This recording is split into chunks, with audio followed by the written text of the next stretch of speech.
தஞ்சை நாஞ்சிக்கோட்டை சாலை மறியல் பகுதியில் மழை தண்ணீர் வடித்துச் செல்ல வடிகால் வசதி இல்லாததால் வீடுகளை மழைநீர் சூழ்ந்து இருந்தது.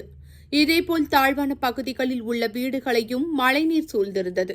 தஞ்சை வடக்கு வீதி, ஐயங்கடை தெரு, மானவுச்சாவடி, சர்ச் தெரு, வடக்கு ஆஜ்ராமம் தெரு உள்ளிட்ட பல பகுதிகளில் கழிவு நீரும் மழை நீரும் கலந்து ஓடியது.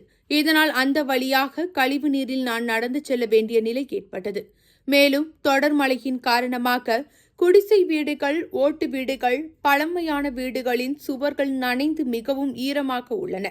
மண் சுவர்களுடன் கூடிய வீடுகள் இந்த மழைக்கு தாக்குப்பிடிக்காமல் இடிந்து விழுகின்றன.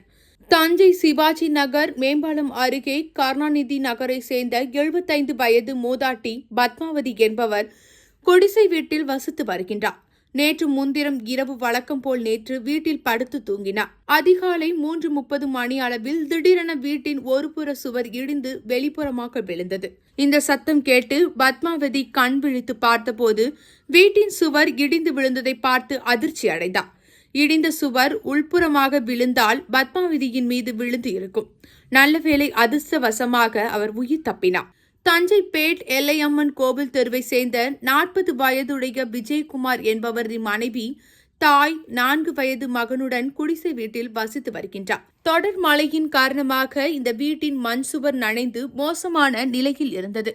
இதற்கிடையில் நேற்று காலை விஜயகுமார் தனது மனைவி மகனுடன் கடைக்கு சென்று விட்டார். தாயாரும் மற்றொரு மகனும் வீட்டிற்கு சென்று விட்டார்.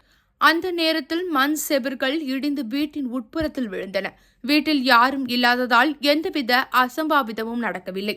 வீட்டில் இருந்த மற்ற பொருட்கள் எல்லாம் சேதமடைந்தன.